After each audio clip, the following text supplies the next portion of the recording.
아우 왜 머리 만지고 있을 때가 아니야. 머리 만지고 있을 때가 아니에요. Spike now, Blonde. No spike, Blonde. Scream! Shazam looking to get one, gets a second, doesn't. Oh my gosh, Shazam! Lo quiere rodear, no sé si pero no lo vio.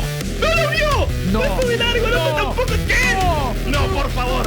No me la contés. No me la contés lo que se está haciendo esta muchacha ninja del Fuse. ¿Qué acaba de hacer? Welcome to The Headshot, the show where we break down all the latest and greatest from the Valorant Champions Tour.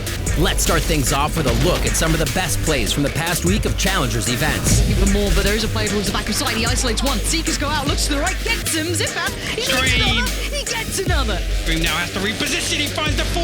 He's going to go for the ace. Demon 6 super low HP. There you go, Scream. 아, 이럴 때 요루가 해주면 안 돼. 엑시 한 번 더.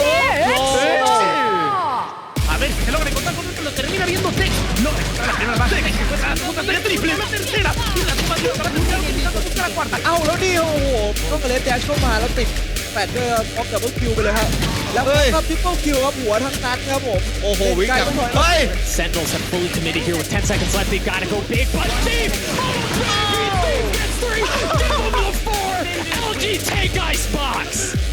Now for a look at the current standings after last weekend's tournaments. It was Sentinels who walked away with the crown at the Challengers NA Week 1 main event. Runners-up Immortals fought hard all the way through the upper side of the bracket, but at the end, they were no match for Shazam and the rest of the Sentinels crew. And a flick back onto the last. That's a 4K for Shazam. Across the pond in Europe, these 4 teams qualified out from the Challengers Week 1 main event. Several notable orgs fell short, including Team Liquid, Team Heretics, Fnatic, and the once and former Kings of Europe, G2 Esports. Following their defeat at First Strike, G2 fans were hoping they'd be back with a vengeance in the VCT, but that wasn't exactly the case. It's definitely too early to write them off completely, but this unlucky streak for G2 has shown that maybe the rest of the region has finally started to catch up to their level. Oh, he lines him up, he knocks him down, he's just torn him apart. Over in Brazil, Furia, Team Vikings, Slick, and Imperial Esports all qualified out. Furia has hit the ground running, proving themselves as one of the strongest teams in the region after only a couple weeks of competing together as a team. Vision Strikers continue to dominate in Korea as they qualify out alongside Damwon Kia, Worldstar Gaming, and Bearclaw Esports. The pressure of the VCT is clearly no match for Vision Strikers as they still have yet to lose a match in their history as an organization. Though keep in mind, they haven't run into either of Korea's rising stars, Damwon Kia or Worldstar Gaming. Oh my God! Perhaps one of those teams can give them a run for their money in Challengers Korea Week 2.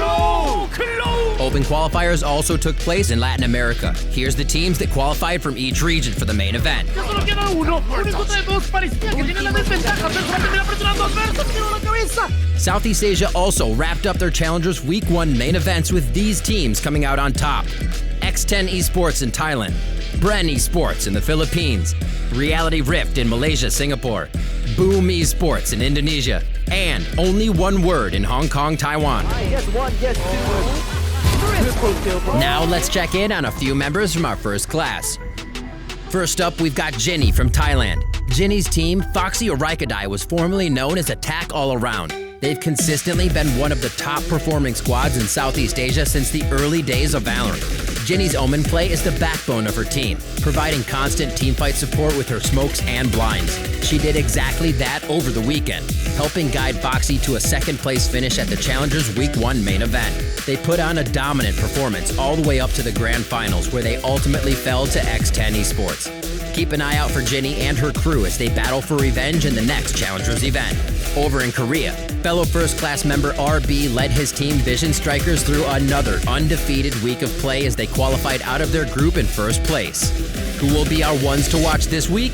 Let's head over to Europe to find out. Don't believe what I have just seen. A new team is making waves in the European scene. Monkey Business is an unsigned squad made up of both seasoned FPS players and new upcoming talent. They put the world on notice with their breakout performance at the Open Qualifiers last weekend. Oh my I God. did not expect that from Element. That's insane. Jesus. The Monkey Business roster is led by notable former FPS pros Unko, AKM, and Tvik. But it was the rookie player, Element, that really stood out from the crowd. Sees one, but hold on. What does he do? But he doesn't What does he do? He consistently top fragged throughout the weekend and achieved a peak ACS of 383 on Icebox against Guild Esports. Looking for 4-3. Element, you absolute monster. Monkey Business qualified out of Challengers 1 as one of the top 4 teams from the event, defeating Team Vitality and Guild Esports in the process. Not too shabby for their first major tournament appearance. Could Monkey Business be the next big thing in the European scene? Stay tuned to Challengers EU to see how they do in the next round of competition. Had up that stat board. Who do you think will end up qualifying for the first Masters in your region? Let us know in the comments and be sure to subscribe so you don't miss out on any of the action. Thanks for watching The Headshot. For upcoming matches and schedules, check out ValorantEsports.com. We'll see you next week for more updates on all things Valorant Champions Tour.